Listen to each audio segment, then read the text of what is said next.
En el año 399 a.C., en Atenas, Sócrates, con 70 años de edad, compareció ante un tribunal popular para enfrentar un juicio que no solo decidiría su destino inmediato, sino que lo acabaría consagrando como un mártir eterno de la filosofía. Con su condena a la muerte, la filosofía quedó sellada para siempre como algo más que la búsqueda obstinada de la verdad. Se reveló también como una indagación sobre el buen vivir, sobre la posibilidad de una vida recta y plenamente humana.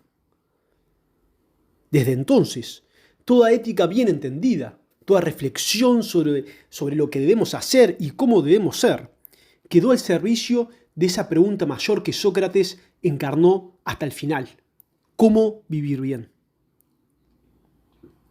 Tras la derrota en la guerra del Peloponeso, los espartanos impusieron en Atenas un gobierno totalitario conocido posteriormente como el gobierno de los 30 tiranos.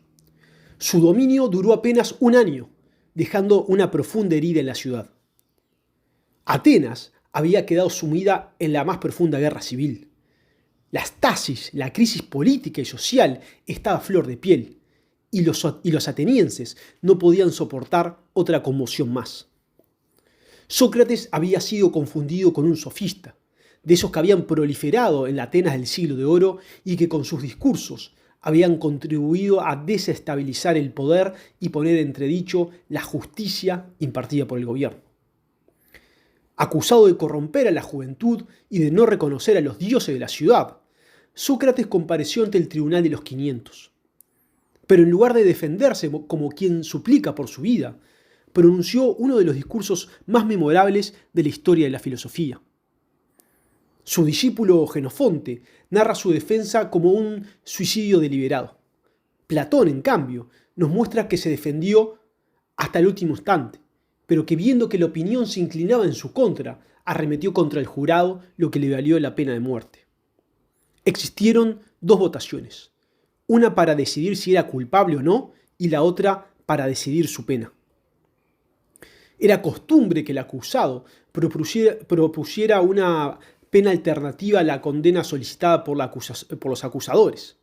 Sócrates, lejos de pedir indulgencia, respondió con ironía. Dijo que, como pena, debería recibir viáticos vitalicios y manutención en el Pritaneo, el edificio donde se honraba a los benefactores de la ciudad, lo cual era un símbolo de reconocimiento público. Ese gesto, que oscilaba entre la ironía y la convicción más profunda, indignó aún más al jurado. Incluso sus amigos intervinieron para ofrecer una salida más razonable. Se comprometieron a reunir 30 minas de plata para pagar una multa compensatoria. Pero Sócrates se negó. No quería comprar su vida al precio de traicionar aquello que creía verdadero. Oiremos a continuación la defensa central de Sócrates, en la cual se condensa el núcleo de su filosofía. Yo no sé, atenienses, si os habrán afectado las palabras de mis acusadores. Yo, por mi parte, confieso que casi me hicieron olvidar que hablaban de mí. Tan hábilmente tejieron sus discursos, tan dramáticamente expusieron sus razones, que hasta por momentos me sentí un extraño ante mi propio juicio. Y sin embargo, sepan que lo que han dicho es falso.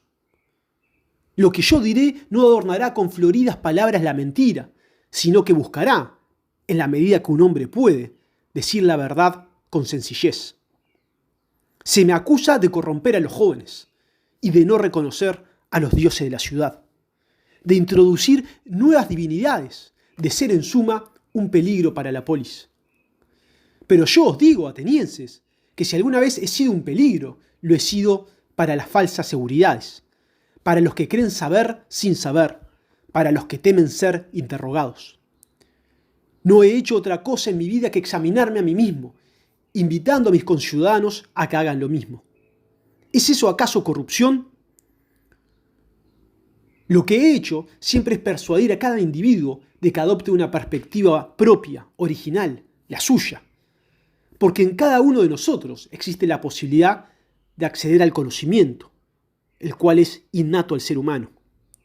No hago sino advertir una y otra vez del peligro de someterse a las opiniones ajenas, de aceptar sin reflexión las ideas aprendidas, incluso de dejarse arrastrar por la inspiración, como lo hacen los poetas. Yo no he enseñado doctrinas, sino que he enseñado a pensar. También he sostenido que cada uno debe atender primero a sí mismo, a su alma, antes que a las riquezas, los honores, los negocios, los mandos militares o las luchas de partidos. La ética comienza en uno mismo, como la política comienza en la ciudad. Y he invitado a todos a disponer del máximo de tiempo de ocio posible, no para la pereza, sino para examinar sus vidas. En esto he sido un individualista. He buscado que cada cual ponga por delante de su alma la verdad antes que cualquier otro asunto. Y si bien nunca fui un hombre activo en la política, no he dejado de ser crítico con ella. Critiqué a Pericles porque gobernaba complaciendo lo que los ciudadanos querían, sin preguntarles si aquello era justo o no. Y sostuve que ningún gobierno que busque solo el beneficio de algunos puede ser un buen gobierno. Y eso no cambia por el hecho de que esos algunos sean la mayoría. Mi historia comienza hace mucho. Un querido amigo mío, Querofonte, a quien muchos de ustedes conocen por su entusiasmo y su lealtad, fue al oráculo de Delfos y preguntó si había alguien más sabio que Sócrates. Y la Pitia respondió: nadie es más sabio. Yo, al enterarme, quedé perplejo, pues sé bien que no soy sabio. ¿Cómo podría ser cierto aquello entonces? Me propuse entonces refutar al Dios. Fui a ver a un político, reputado por su sabiduría, y al hablar con él, descubrí que creía saber muchas cosas, pero no sabía nada. Fui a ver a un poeta. Sus versos eran hermosos, pero no sabía explicar su propia arte. Fui a ver a un artesano.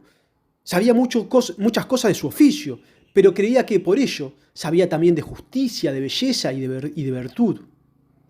Y comprendí, al fin, lo que el Dios quiso decir: que la sabiduría humana no vale nada, y que el más sabio es aquel que, como yo, sabe que no sabe. Desde entonces he interrogado a los hombres, no para humillarlos, no por maldad, sino para despertarlos, como el tábano que molesta al caballo para que no duerma. Así he picado yo a esta ciudad, porque Atenas, la más grande de todas las ciudades, también necesita ser despertada. Por eso, precisamente por eso, he suscitado el odio. Los jóvenes que me han escuchado han empezado a interrogar también, y quienes fueron refutados por estos jóvenes han puesto en mí la culpa. Me atribuyen todo tipo de enseñanzas, aunque yo nunca he enseñado nada. Ni cobro por hablar, ni me proclamo sabio. Solo converso, solo pregunto. Se me acusa también de no creer en los dioses de la ciudad. Pero ¿cómo puede alguien que habla de lo divino no creer en lo divino? ¿No es contradictorio acaso acusarme al mismo tiempo de introducir nuevas divinidades y de no creer en ninguna? Esto no es una acusación lógica, sino un temor disfrazado de juicio. Temor a lo que no pueden entender. Atenienses, yo no temo a la muerte, lo que temo es la injusticia. Porque lo peor no es morir, sino hacer el mal. No sabéis si la muerte es mal o bien. Quizás sea un sueño sin sueños, o quizás sea el pasaje hacia otro lugar, donde se encuentran los sabios, los héroes, los jueces del pasado. Y si al morir me es dado conversar con Aquiles, con Orfeo, con Hesíodo, con Homero, ¿no sería eso algo bueno? Y habiendo sido condenado a muertes, Sócrates dijo al jurado: me condenáis a muerte, lo sé, pero sabed esto: no he sido vencido por mis acusadores, sino por la envidia, la calumnia y el miedo que habita en el alma de los hombres. Y el tiempo lo demostrará. Y si matáis a Sócrates, no encontraréis fácilmente otro como yo, enviado, y digo esto sin arrogancia, por el Dios para interrogarlos, para despertarlos, para mostrarles que la vida sin examen no merece ser vivida. Ahora yo me voy. Yo a morir y ustedes a vivir. ¿Quién de nosotros se dirige hacia un mejor destino? Nadie lo sabe, excepto el Dios. Sócrates aguardaba en la cárcel mientras la ciudad esperaba el regreso de la embarcación sagrada enviada a la isla de Delos. Durante este tiempo, consagrado a Apolo, y por tradición inviolable para las ejecuciones, debía suspenderse toda pena de muerte. Solo cuando la nave volviera al puerto del Pireo podría cumplirse la sentencia. Así, día tras día, Sócrates veía acercarse el momento en que tendría que beber la cicuta. Estando en prisión, sus amigos sobornaron a los guardias y entraron para pedirle que huyera hacia Tesalia, donde podría tener una vida tranquila hasta el final de sus vidas. Sin embargo, Sócrates rechazó la invitación y los invitó a entrar en la celda donde estaba preso, diciéndoles esto: queridos amigos, han hecho todo lo que la lealtad y el afecto pueden lograr. Les agradezco de corazón el esfuerzo, no por mí, sino por la amistad que nos mueve, pero no me iré. ¿Qué quieren que haga? ¿Que huya? ¿Que derribe con mis manos las leyes bajo cuya protección he vivido desde niño, las cuales consentí al aceptar vivir en Atenas? Si desobedeciera las leyes positivas, las leyes de la ciudad, estas vendrían a mí y me dirían: Sócrates, ¿qué haces? ¿No fuimos nosotras las que te criamos, las que hicieron posible tu educación, tu ciudadanía, tu vida entera en esta ciudad? Y ahora, porque el juicio no te es favorable, ¿vas a destruirnos? Si las desafío aquí, en este mundo, no solo cometo una injusticia ante Atenas, desafío el orden que sostiene toda la vida humana, ese orden que no es escrito, pero que reconoce la razón. Y si cometo esa injusticia, no habrá lugar en el más allá donde pueda ocultarme, pues sus hermanas, las leyes naturales, vendrán a atormentarme. Porque el alma que obra mal se lleva consigo el daño que ha hecho, y yo no quiero cargar con una injusticia para el resto de mi existencia, ni en este mundo, ni en el que venga. Amigos míos, siempre he repetido que es mejor sufrir una injusticia que cometerla. Y además, yo no temo la muerte. ¿Qué es la muerte? Un tránsito tal vez, un descanso, sin nada y más allá. Si la muerte es como un sueño en el que uno no ve nada ni siente nada, ni siquiera un sueño, qué maravilloso descanso sería. Si alguien comparara esa noche en que durmió sin soñar con todas las noches y días de su vida y tuviera que decir cuántos días y noches han sido más agradables y más dulces que ese descanso sin sueño, ningún hombre y ni siquiera el gran rey de Persia encontraría muchos iguales. Temible sería negarme a mí mismo. Temible sería contradecir lo que he dicho bajo el sol de Atenas, frente a ustedes y a mis acusadores. La filosofía ha sido mi camino. No busqué riquezas, ni honores, ni seguridad. Busqué la verdad. Y si ahora la traiciono, ¿de qué habrá servido todo lo vivido? Sé que sufrís, lo veo, pero si sufrirías más si yo os diera la razón y escapara hacia Tesalia, porque entonces los dejaría no solo con mi ausencia, sino también con mi contradicción. No quiero que recuerden mi huida, quiero que recuerden mi calma, que recuerden que la muerte no es un castigo, y si se muere por fidelidad a una vida consumada, aún más. Y tras decir esto, alzó la copa y muy diestra, serenamente la apuró de un trago. Y hasta entonces, la mayoría de nosotros, por guardar las conveniencias, había sido capaz de contenerse para no llorar. Pero cuando le vimos beber y haber bebido, ya no. Sino que, a mí al menos, con violencia y en tromba, me salían las lágrimas, de manera que cubriéndome comencé a llorar. Por mí, porque no era por él, sino por mi propia desdicha. ¿De qué compañero quedaría privado? Y Acritón, antes que yo, una vez que ya no era capaz de contener su llanto, había salido de la cárcel. Y Apolodoro no había dejado de llorar en todo el tiempo anterior. Pero entonces, rompiendo a gritar y a lamentarse, conmovió a todos los presentes, a excepción del mismo Sócrates, quien le dijo: ¿pero qué hacen, amigos? Ciertamente por este motivo despedí a las mujeres, para que no desentonaran, porque he oído que hay que morir en un silencio ritual. Tengan valor y tengan calma. Y nosotros, al escucharlos, nos avergonzamos y contuvimos el llanto. Cuando dijo que le pesaban las piernas, se tendió boca arriba, pues así se lo había aconsejado el escanciador.